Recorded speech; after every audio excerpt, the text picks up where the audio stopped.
அதுக்கு மேல பழைய பொருளை அழிக்காது. அப்பப்போ டெமாலிஷ் பண்ணி புது பொருள் வந்துடும். பழைய பொருளை வச்சுக்க மாட்டாங்க. ஆனா அதெல்லாம் தாண்டி 250-300 வருஷ பழையான வீடுகளும் பழமையும் நிறைந்திருக்கிற ஒரே மண் எதுன்னு கேட்டா அந்த செட்டிநாட்டு மண் தான் தமிழகம் தான், இந்தியா தான். எவ்வளவு பழமையை பேணி பாதுகாக்கலாம் பாருங்க. ஒரு ஓலை தடுக்கா இருக்கட்டும், அதை எந்த அளவுக்கு பாதுகாக்கும் பேணக்கூடிய பக்குவம் யார்கிட்ட இருக்கு? நகரத்தார் இருக்கு. இதெல்லாம் தாண்டி நம்ம கிட்ட போற்றப்படக்கூடிய பண்பு என்னன்னு நகரத்தார்கிட்ட சிக்கனம். சிக்கனம்னு சொல்ல போனா அதை தாண்டி இன்னொன்னு சொல்லலாம். என்னன்னா சில பேர் பார்த்தீங்கன்னா கஞ்சமாவே இருப்பாங்க. அதை வெளிப்படையா சொல்லலாம்னா அந்த மாதிரி வாழ்க்கை முறை தேவை. என்னம்மா சரி சரி நான் பேசுறது நிர்வாகத்துக்கு சொல்ல போய் சொல்லிச்சேன். கைது பாருங்க அவங்க அப்பா இதெல்லாம் மறைமுகமா தெரிவிக்கிறது மாதிரி தப்புல. அது என்ன கேட்டீங்கன்னா அந்த பையன் ஸ்கூல்ல இருந்து வாத்தியார் சொன்னாராம் பையனோட அப்பா கிட்ட, இந்த பாருங்க உங்க பையன் சரியில்லை, பக்கத்து பையன் விட்டு அப்பட திருவிட்டேன், பக்கத்துல பேரை திருவிட்டேன். அப்பா சொன்னாரா பையன் ஏன்னா நல்லா பண்றேன், நான் விளையாடுறது ஆபீஸ் வந்து தரேன்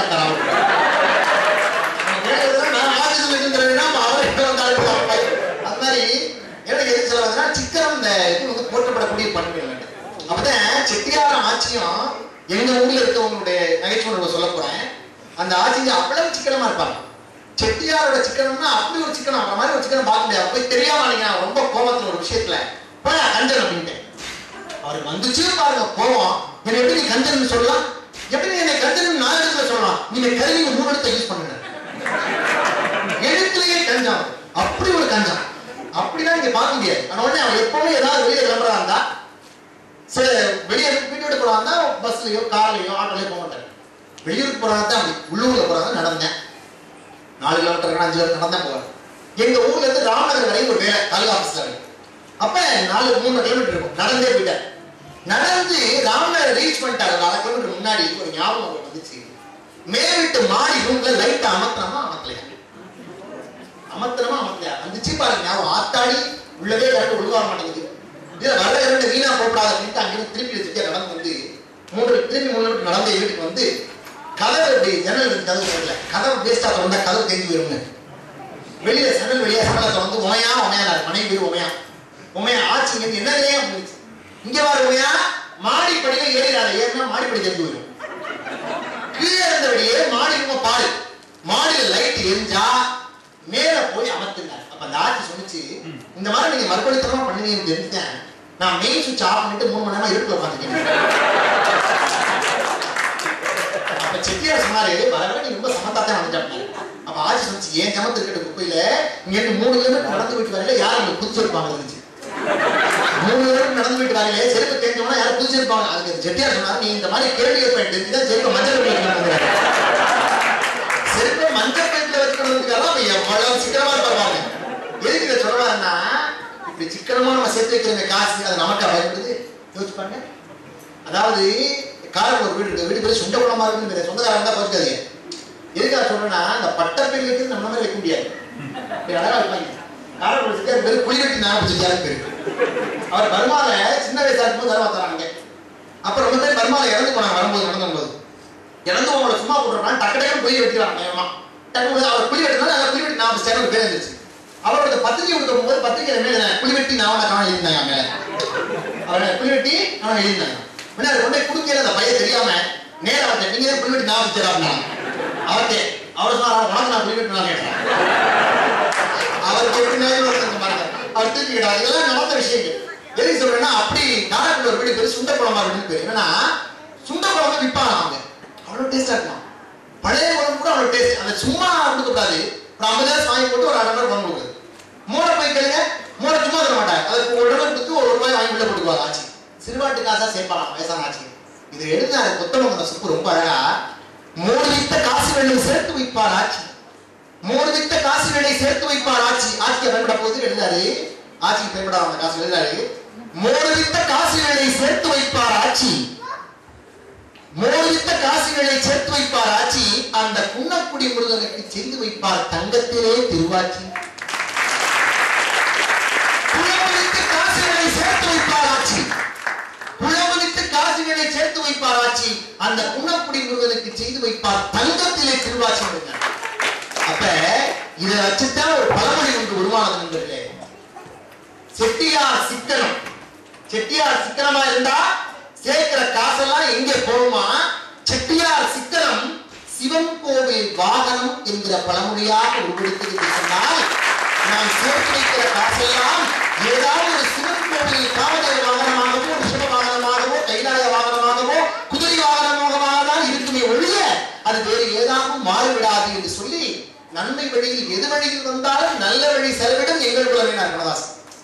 எந்த வழியில பொருள் வந்தாலும் அதை நல்ல வழியில செலவு செய்கிற இனம் அது முக்கியம். எந்த வழியில பொருள் வந்தாலும்னா அதுக்கு அர்த்தத்தை தப்பா சொல்லல. ஏதாவது தொழில் பண்ணலாம், வேலை பார்க்கலாம், எப்படியாவது பொருள் வரலாம். ஆனால் அதை நல்ல வழியில் செலவு செய்ய தெரிந்த ஒரே இனம் நாட்டுக்கோட்டை நகரத்தார் இனம் என்று சொன்னார் கண்ணதாசன்.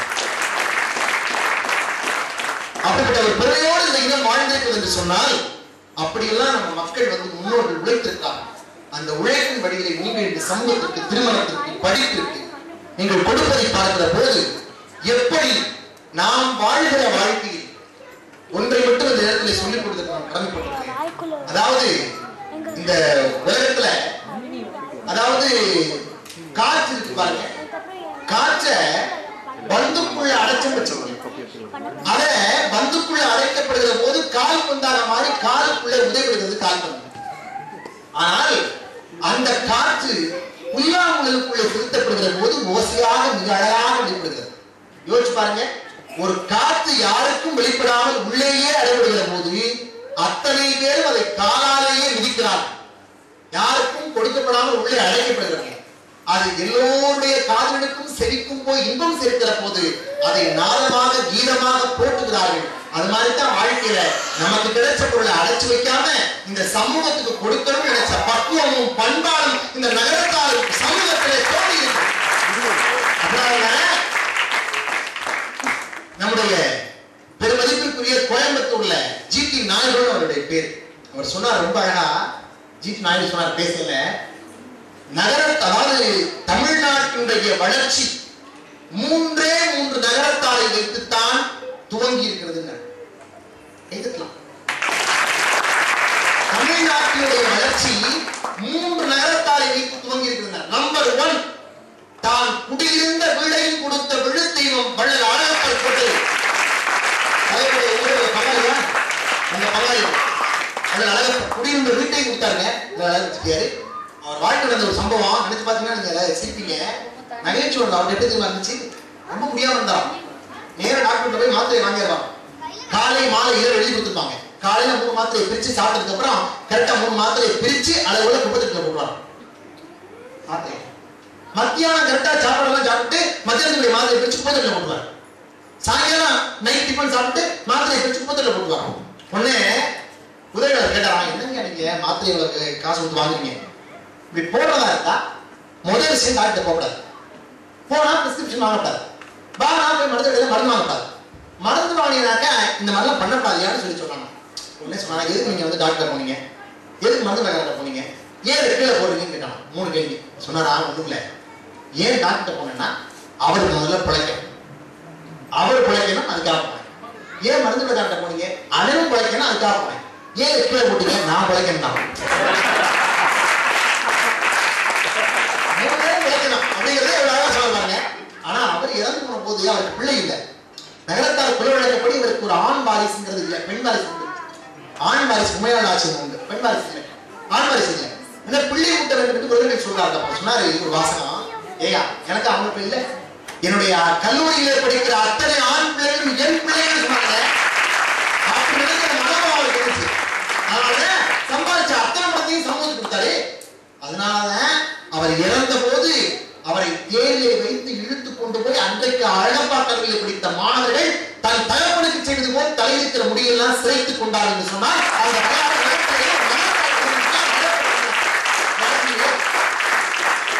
அப்படிப்பட்ட வாழ்க்கையே சமூகம் போட்டுகிற வாழ்க்கை, உலகம் போட்டுகிற வாழ்க்கை அழகப்பர் வாழ்ந்தார். அதனாலதான் அள்ளி கொடுத்த அழகன்னு அவர் சொன்னாங்க. குடியிருந்த வீடையும் கொடுத்தார். வச்சுக்கையா அப்படி கொடுக்கிற மனோபாவம் அப்படி கொடுத்தார். 2வது ராஜவம்சம், செட்டிநாடு ராஜா சார் பட்டம் வாங்கினாங்க. அவங்க ஆக்ஸ்போர்ட் யூனிவர்சிட்டி போய் பார்த்து வந்து இப்படிப்பட்ட மாடல்ல நம்ம ஒரு யூனிவர்சிட்டி கட்டணும்னு சொல்லி பிரியப்பட்டு ராஜாசர் அண்ணாமலை செட்டியாரும் ராணி சிந்தியாச்சியும் போய் பார்த்துட்டு வந்து அதே அமைப்புல மிக அழகா முடிந்தவரை முயற்சி செய்து யூனிவர்சிட்டி கட்டினாங்களாம்.